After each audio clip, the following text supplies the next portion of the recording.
नमस्कार साथियों, इस वीडियो में आप सभी का स्वागत है। आज की इस वीडियो में हम बात करने वाले हैं आईएएस के लिए क्वालिफिकेशन के बारे में। अगर आप इंडियन एडमिनिस्ट्रेटिव सर्विस यानी कि भारतीय प्रशासनिक सेवा ज्वाइन करना चाहते हैं, आईएएस ऑफिसर बनना चाहते हैं, डीएम कलेक्टर बनना चाहते हैं, देन आपके पास क्या क्वालिफिकेशन होना ज़रूरी है, एज लिमिट क्या होती है, एग्ज़ाम कौन सा देना होता है, पूरी जानकारी हम आपको देने वाले हैं। अगर आप जानना चाहते हैं तो वीडियो के अंत तक बने रहिए।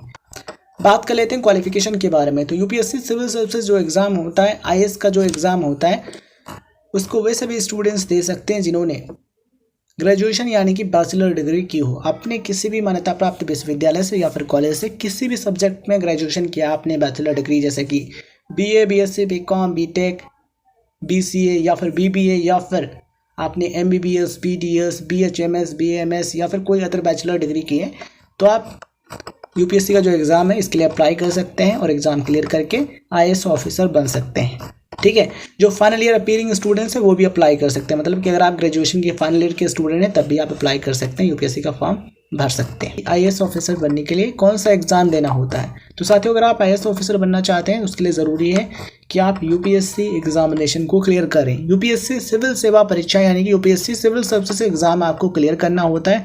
इस एग्ज़ाम के थ्रू आप इंडियन एडमिनिस्ट्रेटिव सर्विस यानी कि आईएएस में आप सेलेक्ट हो सकते हैं, आईएएस ऑफिसर आप बन सकते हैं। और ट्रेनिंग कंप्लीट होने के बाद आपको एसडीएम, एडीएम और उसके बाद आपको डिस्ट्रिक्ट मजिस्ट्रेट यानी कि जिला अधिकारी, जिला कलेक्टर ये पोस्ट मिलते हैं। इसके अलावा साथियों, स्टेट पीसीएस का जो एग्ज़ाम होता है उसको क्लियर करके आप पीसीएस ऑफिसर बन सकते हैं। और कुछ वर्षों का जब आपको अनुभव हो जाएगा यानी कि एक्सपीरियंस हो जाएगा, देन आप आईएएस ऑफिसर बन सकते हैं। लेकिन ये जो प्रोसेस होता है स्टेट पीसीएस के थ्रू आईएएस ऑफिसर बनने का जो प्रोसेस है वो काफ़ी ज़्यादा समय लगता है। मतलब कि स्टेट पीसीएस एग्ज़ाम के थ्रू आईएएस ऑफिसर बनने में अधिक समय लगता है, जबकि यूपीएससी सिविल सर्विसेज जो एग्ज़ाम होता है, यूपीएससी सीएसआई जो एग्ज़ाम होता है, इसके द्वारा आप कम समय में आईएएस ऑफिसर बन जाते हैं एंड एसडीएम भी आप कम समय में बन जाते हैं। ठीक है, आईएएस ऑफिसर बन जाएंगे, देन आपकी ट्रेनिंग होगी, उसके बाद आपकी पोस्टिंग होगी एसडीएम के तौर पर या फिर किसी अदर डिपार्टमेंट में। वहाँ पोस्ट का जो नाम है वो कुछ अलग हो सकता है।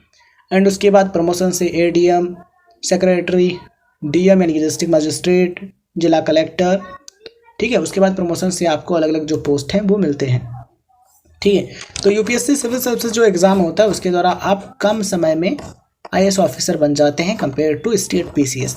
सिलेक्शन प्रोसेस की बात करें तो यहाँ पर आपको 3 स्टेज देखने को मिलती हैं। पहली स्टेज होती है प्रीलिम्स एग्जाम यानी कि प्रारंभिक परीक्षा। दूसरी होती है मेंस एग्जाम जिसमें आपको 9 पेपर देने होते हैं। इनमें से 7 पेपर जिनके मार्क्स फाइनल मेरिट के लिए कंसीडर किए जाते हैं, 2 पेपर केवल क्वालिफाई करने होते हैं।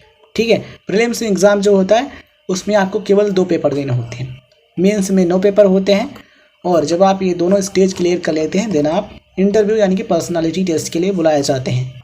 ये जो 3 स्टेज हैं, अगर आप इनको फाइनली क्लियर कर लेते हैं देन आप सेलेक्ट हो जाते हैं। ठीक है, उसके बाद ट्रेनिंग होती है और उसके बाद आपकी पोस्टिंग होती है। बात करें एज लिमिट की, तो आपकी जो एज है वो कम से कम 21 वर्ष यानी कि मिनिमम एज लिमिट है 21 ईयर्स। ठीक है, अधिकतम की बात करें तो अगर आप एक जनरल या फिर जनरल ईडब्ल्यूएस कैटेगरी कैंडिडेट हैं देन आपके लिए अपर एज लिमिट है 32 वर्ष यानी कि आपकी एज 21 से 32 वर्ष के बीच में होनी चाहिए। ओबीसी कैटेगरी कैंडिडेट्स हैं देन आपके लिए 21 से 35 वर्ष। और एससी या फिर एसटी कैटेगरी कैंडिडेट हैं देन आपके लिए अपर एज लिमिट है 37 वर्ष यानी कि आपकी जो एज है 21 से 37 के बीच में होनी चाहिए। एंड जो अदर कैटेगरी कैंडिडेट्स हैं उनके लिए आप एज लिमिट स्क्रीन पर देख पाएंगे। ठीक है, तो ये एज लिमिट है। आपके पास किसी भी सब्जेक्ट में डिग्री है तो डेफिनेटली आप अप्लाई कर सकते हैं आईएएस ऑफिसर बनने की। ठीक है, आई होप आपको सारी चीज़ें समझ में आ रही होंगी। सवाल यहाँ पर ये भी आता है कि कितने % मार्क्स होने चाहिए ग्रेजुएशन में। तो एटलीस्ट पासिंग मार्क्स यानी कम से कम डिग्री में आप पास हो गए हैं और आप अप्लाई कर सकते हैं, चाहे आपके 60% हो, 70, जितने भी हों, कम से कम पासिंग मार्क्स हैं तो डेफिनेटली आप अप्लाई कर सकते हैं। धन्यवाद साथियों, जय हिंद, जय भारत। मिलते हैं किसी नए वीडियो में। और अगर आपने चैनल को सब्सक्राइब और वीडियो को लाइक नहीं किया तो लाइक कर दीजिए, शेयर कर दीजिए और नोटिफिकेशन बेल जरूर ऑन कीजिएगा जिससे आपको आने वाले वीडियोज़ का नोटिफिकेशन मिलता रहे। धन्यवाद, जय हिंद, जय भारत।